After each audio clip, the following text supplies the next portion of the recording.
그 땅에 기근이 들었으므로 아브라함이 애굽에 거류하려고 그리로 내려갔으니 이는 그 땅에 기근이 심하였음이라.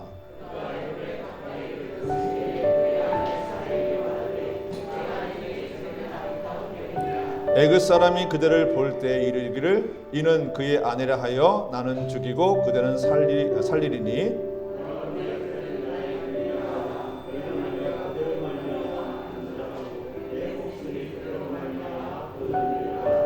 아브라함이 애굽에 이르렀을 때 애굽 사람들이 그 여인이 심히 아리따움을 보았고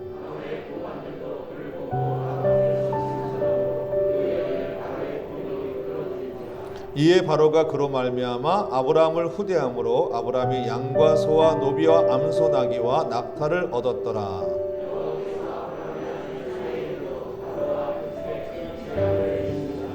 바로가 아브라함을 불러서 이르되 내가 어찌하여 나에게 이렇게 하였느냐? 내가 어찌하여 그를 내 아내라고 내가 내게 말하지 아니하였느냐?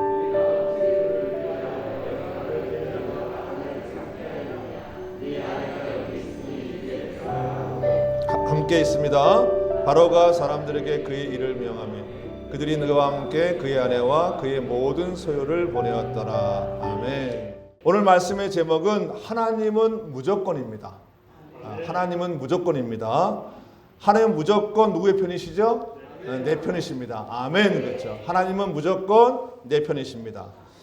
하나님은 무조건 예수님을 그리스도로 믿는 여러분들에게 예수님을 구주로 믿는 여러분의 편이 되십니다. 할렐루야. 이거는 불변입니다. 하나님은 무조건 내 편이십니다. 예수님을 그리스도로 구주로 믿는 우리 모두에게 무조건이면 내 편이 되어주십니다. 할렐루야. 예전에 어떤 선배 목사님이 저한테 굉장히 귀한 간증을 들어주셨어요. 이 선배 목사님이 이제 어느 날 이제 집에서 독서를 하고 있는데 아주 더운 여름이었습니다. 그래서 이제 대야에다 물을 이렇게 담아서 발을 담그고 독서를 이제 하고 있는 중에 저 멀리 그 골목길에서 누군가가 막 외치는 소리를 막 들은 거예요. 누가 막 소리를 지르면서 와요. 가만히 들어보니까 자기의 딸이에요. 그래서 그 순간 아주 어린 딸이니까 이제 어린 딸이 막 이제 달려오는 소리 지르면서 이제 자기의 그 문 대문으로 이렇게 들어오는 순간 이 목사님이 갑자기 벌떡 일어났어요. 그래서 이제 대야의 문은 다 엎어졌겠죠. 그러면서 방문을 박차고 나가면서 목사님인데 야 땡땡아 이렇게 부른 거예요. 누가 내 딸을 어떤 땡땡이가 그리고 뛰쳐나갔대요. 근데 그 순간 그렇게 자기가 보면서 그 순간 하나님이 자신을 향한 마음을 알겠더래요. 어린 딸이니까 학교에서 돌아오다가 골목길에서 누구랑 다툴 수도 있고 그렇죠. 여러 가지가 있는데 자기는 그와 상관없이 무조건 내 딸이 위급하니까 앞뒤 가리지 않고 정황이 뭔지도 모르고 그냥 그를 위해서 일어나서 이제 소리가 나갔다는 거죠. 그러니까 하나님은 그 목사님과 똑같으십니다. 우리가 이 땅 속에서 우리가 어떻게 살았던 할렐루야 내가 무엇을 상관없이 내가 주 앞에 간절히 무엇인가 외친 소리에 대해서 주님은 즉각적으로 응답을 하십니다. 즉각적으로 주님께서 반응을 하시는 거예요. 주님이 나한테 뭘 따지지 않으세요. 네가 뭘 잘못했니? 너는 어떻게 살았니? 따지지 않고 내가 주님 앞에 주여 외치는 그 순간 주님은 무조건 내 편이셔서 나의 기도를 듣기 원하신다는 것이죠. 그렇습니다. 하나님은 무조건 내 편이십니다. 그래서 나의 잘잘못을 따지지 않습니다. 그리고 그분은 내 사항을 전혀 개의치 않습니다. 무조건 내 편이십니다. 오늘 이 말씀이 여러분의 마음판에 새겨지기를 주를 축복합니다. 하나님은 무조건 누구 편이세요? 무조건 내 편이십니다. 이것이 우리가 너무나 많이 들었던 얘기지만 이 말씀이 내게 마음판에 새겨지면 그때 기적이 일어납니다. 오늘 말씀의 제목은 하나님은 무조건입니다. 아멘. 하나님은 무조건 누구 편이시죠? 내 편이십니다. 오늘 성경 말씀을 통해서 자세히 그 말씀을 한번 살펴보겠습니다. 오늘 우리가 함께 읽었던, 함께 합독하고 교독했던 말씀은 아브라함이 가나안 땅에 거할 때의 얘기입니다. 이제 아브라함이 75세 때 하나님을 만나고 나서 거한 땅이 가나안 땅이에요. 그래서 그 가나안 땅에서 이제 삶을 살고 있는데 어느 날 그 가나안 땅에 기근이 생긴 거예요. 근데 그 기근은 아브라함이 무엇인가를 잘못해서 온 것이 아니라 자연재해였어요. 그래서 그 땅에 가뭄이 들고 기근이 일어나서 이제 농작물이 되지 않고 가축을 칠 수가 없는 거죠. 그런 이제 예기치 못했던 자연재해가 오니까 이제 이 아브라함은 고민에 쌓인 거예요.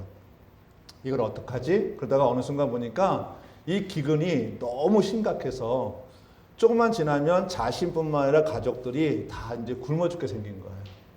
그래서 위기를 이제 맞은 거죠. 그리고 그 위기를 이제 지혜롭게 하기 위해서, 지혜롭게 이제 넘어가기 위해서 택한 것이 뭐냐면 이제 애굽으로 내려가는 거예요.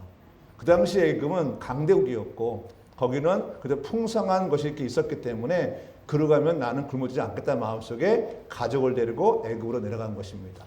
이것이 오늘 말씀의 배경이에요. 그런데 여기서 성경에서 말하는 것은 뭐냐면 여기서 이 본문 속에서 아브라함은 두 가지 실수를 하게 되어집니다. 이 두 가지 실수하게 됩니다. 아브라함의 첫 번째 실수는 뭐냐면 하나님의 뜻을 묻지 않고 애굽으로 내려간 거예요. 할렐루야. 자, 말씀 보겠습니다. 10절 말씀 함께 읽어볼까요? 시작. 그 땅에 기근이 들었으므로 아브라함이 애굽에 거류하라고 그리로 내려갔으나 이는 그 땅에 기근이 심하였음이라. 아멘. 아브라함은 현실의 문제를 스스로 해결하고 애를 썼어요. 우리가 인간적으로 보면 굉장히 좋은 거지만 성경에서 말하는 것은 그런 것이 아닙니다. 아무리 위급하고 아무리 그것이 바쁜다 할지라도 우리가 무엇을 할 때 먼저 하나님의 뜻이 무엇인지를 물어봐야 합니다. 그런데 아브라함은 너무 그것이 급하니까 현실 문제가 너무 힘드니까 주님 앞에 주의 뜻이 무엇인가를 물어보지 않고 자신의 판단에 의해서 애굽으로 내려간 거예요. 여기에 아브라함의 실수가 있습니다. 아브라함의 실수를 때로 우리 똑같이 할 때가 많잖아요. 그렇죠? 무엇인가 우리 삶 속에 어려움이 닥치면 하나님께 먼저 나와서 아뢰고 그분의 뜻이 무엇인가를 묻기보다는 내가 갖고 있는 생각들, 경험을 가지고 일을 하게 되어 있습니다.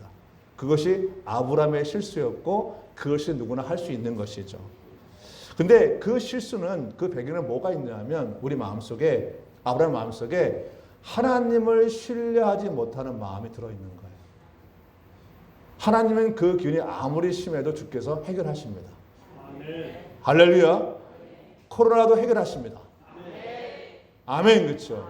근데 우리는 그 뜻을 묻기보다는 지금 나한테 닥친 어려움을 내가 갖고 있는 경험과 내가 갖고 있는 지혜를 가지고 어떻게 해결하려고 하다 보니까 자꾸 실수를 하게 되어서 어려움이 더 많이 우리한테 오게 되어지는 거죠.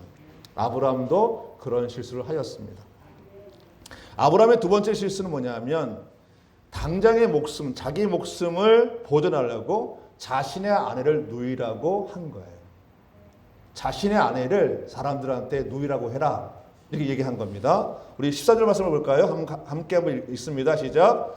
원하건대 그대는 나의 누이라 하라. 그러면 내가 그대로 말미암아 안전하고 내 목숨이 그대로 말미암아 보존되리라 하니라. 아멘.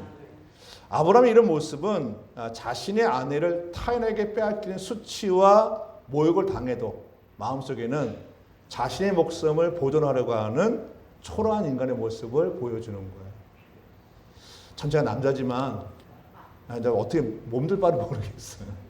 예. 근데 여튼간에 아브라함은 자신의 목숨을 보존하려고 자기 아내를 누이라고 불렀어요. 왜냐하면 그 당시에 이집트의 문화는 뭐였냐면 누군가 아리따운 아내가 있으면 힘 있는 사람이 그걸 빼앗을 수 있었어요. 정사가 그랬어요. 그러려면 뺏으려면 그 남편을 죽여야 돼요. 이거를 너무나 아브라함은 잘 알고 있었어요. 그래서 자기가 죽을까 봐 우리 둘은 그냥 남매야 이렇게 되는 거죠. 그래서 자기의 목숨을 부지하라고 한 것입니다. 여기서 우리가 기억할 것이 무엇이냐면 우리가 우리 인생 속에 어려움이 닥칠 때 그 인생의 해답을 찾으려고 애굽으로 세상으로 우리가 향할 때 또 다른 어려움이 우리한테 찾아온다는 것입니다. 할렐루야.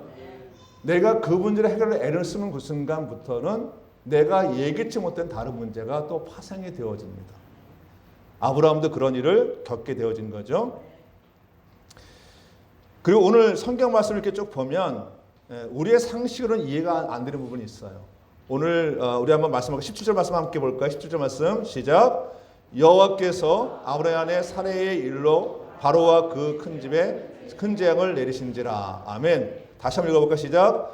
여호와께서 아브라함의 아내 사례의 일로 바로와 그 집에 큰 재앙을 내리신지라. 아멘.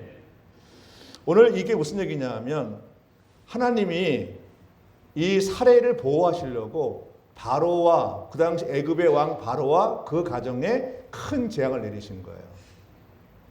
왜냐하면 그냥 두면 이 바로가 사례를 취할 수 있으니까 그걸 막으려고 주님께서 바로와 그 집에 큰 재앙을 내리신 거예요. 근데 한번 본문 속을 잘 보면 바로가 잘못했나요? 아니면 아브라함이 잘못했나요? 아브라함이 나쁜 사람이죠. 사라도 똑같이 나쁜 사람이에요. 그렇죠. 왜냐하면 아브라함이 자기 아내한테 시킨 거죠. 누이라 하라. 그렇죠. 그리고 사라도 그렇게 말했을 거잖아요. 그러면 바로 입장에서 보면 아리따운 여인이 있는데 그는 그냥 누이래. 결혼하지 않았대. 그러니까 그가 충분히 왕의 입장에서 보면 그냥 취할 수 있는 거잖아요. 그것도 그냥 취한 게 아니라 아브라함한테 많은 선물을 줬어요. 많은 재물을 주고 그 당시 법대로 많은 재물을 주고 정중하게 아들을 맞았단 말이에요. 그런데 그것 때문에 사례를 아내로 맞은 것 때문에 하나님이 그거를 막으려고 바로와 그 가정에 재앙을 주신 거예요. 원래는 우리 상식은 누가 벌을 받아야 돼요? 아브라함과 사례가 벌을 받아야 돼요. 그런데 오늘 말씀을 보면 바로와 그 집에 큰 재앙을 내리신 거예요. 누구일 때문에? 사라의 일로 큰 재앙을 내리신 거예요. 여러분 이것이 우리의 정서의 상식에 맞습니까? 안 맞아요. 만약 이것을 세상의 사람을 보면 도저히 이해가 안 가는 거죠. 하나님을 이해하지 못하는 거죠. 할렐루야, 그렇죠? 근데 하나님은 하나님의 목적은 뭐냐면 사례를 지켜야 돼요. 근데 하나님은 누구 편을 했어요? 무조건 내 편이 있어요. 아멘. 하나님은 무조건 당신이 선택한 백성들의 편이신 거예요. 아브라함의 잘잘못을 따지지 않으세요. 그것이 왜 그런가에 대해서 그것을 따지지 않으세요. 누구를 보호해야 돼요? 사례를 보호해야 돼요. 아브라함의 가정을 지켜주셔야 돼요. 아멘. 아브라함이 잘못했어요. 하나님의 뜻을 묻지 않았어요. 그리고 거짓말을 했어요. 그런데 하나님 무조건 누구 편이세요? 내 편이세요. 무조건 아브라함의 편이세요. 그래서 하나님께서 그걸 막으시려고 바로와 그 가정에 재앙을 내리신 것입니다. 그런데 본문을 가만히 보면 우리 17절 말씀 다시 한번 읽어볼까요? 17절 말씀 같이 한번 시작. 여호와께서 아브라함의 사례의 일로 바로와 그 집에 큰 재앙을 내리신지라. 아멘. 그렇죠. 여기서 가만히 보면 재앙을 내렸다는 얘기는 뭐냐면 바로와 바로의 가정에 재앙을 때렸다는 거예요. 다시 말하면 정신 못 차리게. 도저히 감당할 수 없는 재앙을 그 집에 퍼부은 거예요. 근데 바로한테만 한 것이 아니라 바로의 가정들에게. 왜냐하면 바로는 왕이라 자기 의가 강하잖아요. 그 의를 꺾기 위해서 하나님이 그들이 감당할 수 없는 재앙을 퍼부으신 거예요. 누구를 위해서? 아브라함의 가정을 위해서. 아멘. 누가 잘못했어요? 아브라함이 잘못했어요. 누가 잘못했어요? 사라가 잘못했어요. 그건 따지지 않았어요. 누구를 보호하셔야 돼요? 하나님의 백성을 보호하셔야 돼요. 자, 하나님은 무조건 내 편이시다. 하나님은 무조건 내 편이시다. 할렐루야. 이것이 내게 믿어지면 내가 어떤 일을 하든 간에 두려움이 없는 거예요. 여러분 하나님을 절대 오해하지 마십시오. 하나님은 내 잘못을 들춰내는 분이 아니세요.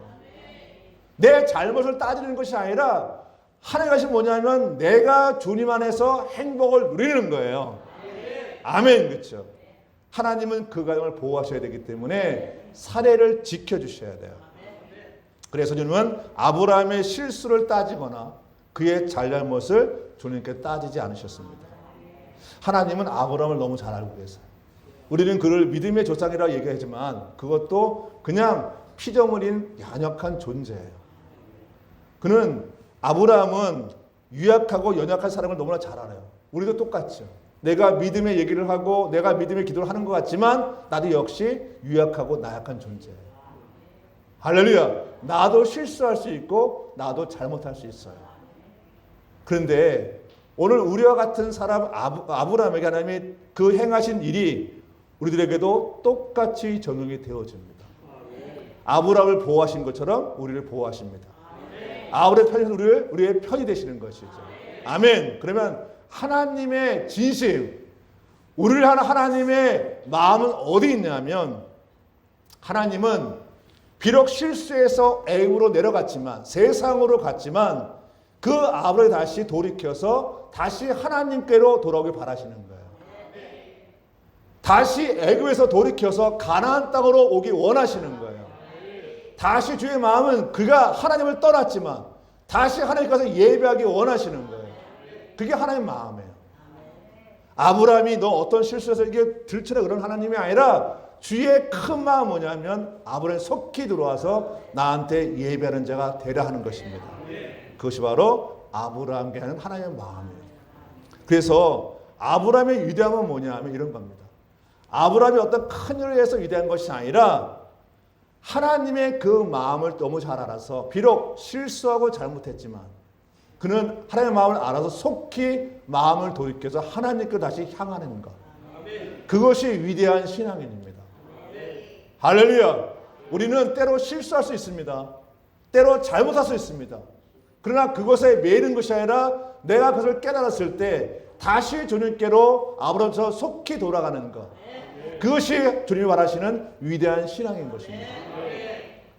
할렐루야. 하나님은 바로 그런 분이세요. 우리를 어떻게든 간에 잘되게 하시려고 하나님 어떤 우리를 좋은 길을 인도하시려고 주께서 우리한테 그렇게 하시는 것이죠. 우리 말씀 보겠습니다. 창세기 13장 3절 4절 말씀 우리 큰 소리 한번 읽습니다. 시작. 그가 내게 이르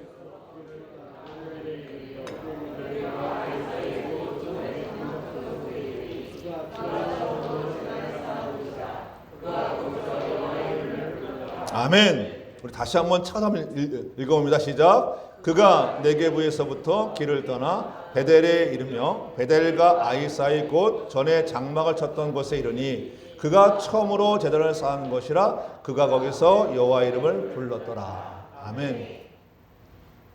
여기서 이 얘기는 아브라함이 가나안 땅에서 애굽으로 갔던 길을 다시 돌아오는 걸 얘기하는 거예요. 다시 돌아와서 보면 그가 처음으로 예배를 드렸던 곳, 제단을 쌓았던 곳에서 그는 다시 여호와 이름을 불렀더라 하는 거죠. 애굽으로 갔던 그 길을, 가나안에서 애굽으로 갔던 그 길을 다시 돌이켜서 그대로 와서 처음에 하나님 앞에 예배했던 그 장소에 와서 다시 여호와 이름을 부른 거예요. 다시 주 앞에 예배를 드린 거예요. 예배의 신앙을 회복한 거예요. 하나님은 바로 그걸 원하시는 것이죠. 바로 이런 모습이 아브라함의 위대함입니다. 우리는 뭔가 실수하지 않고 뭐가 완벽하게 원하지 그런 것이 아니라 우리는 늘 실수할 수 있어요. 잘못할 수 있지만 거기서 주저앉는 것이 아니라 다시 아브라함처럼 몸을 돌이켜서 원래 그 장소로 돌아가는 것. 여호와께 예배는 그 장소로 돌아가는 것이 바로 위대한 신앙인 것입니다.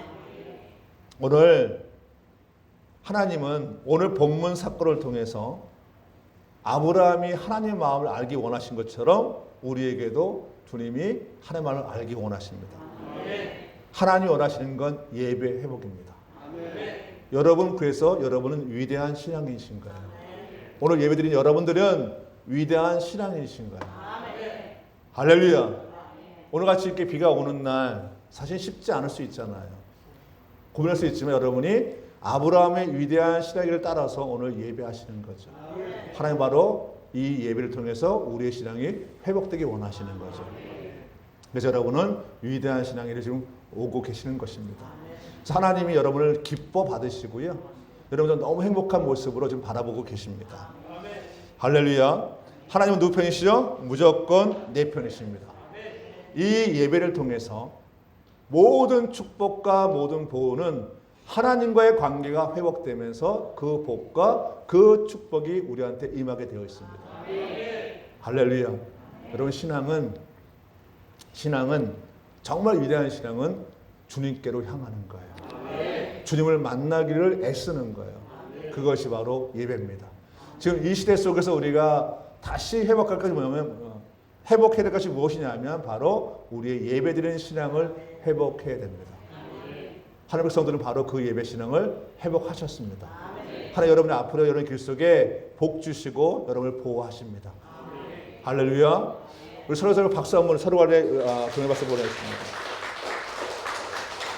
아멘. 할렐루야. 오늘 참 제 마음에 감동이 막 일어요. 설교가 더 많은데요. 더 많은데 하나님이 지금 얘기하시는 게 뭐냐면 그냥 간단히 설명을 해주래요. 뭐냐면 제가 앞에서 드린 그대로 위대한 신앙은 우리가 세상에서 세파에 시달리고 어려움에 때로는 우리가 힘들어하고 그럴 때 때로 내 신앙이 순간적으로 무너질 수 있잖아요. 근데 거기에 좌절하지 말래요. 할렐루야. 거기에 힘들어하지 말래요. 내 나약함을 그냥 인정하래요. 그리고 다시 내가 주께 나와서 예배를 통해서 신앙이 회복되기 원하신다는 것이죠. 우리 여러분은 바로 그 자리에 있습니다. 그래서 주님께서 오늘 예배 참석한 여러분들에게 하나님이 복을 주셨습니다. 그리고 여러분의 인생을 보호하셨습니다.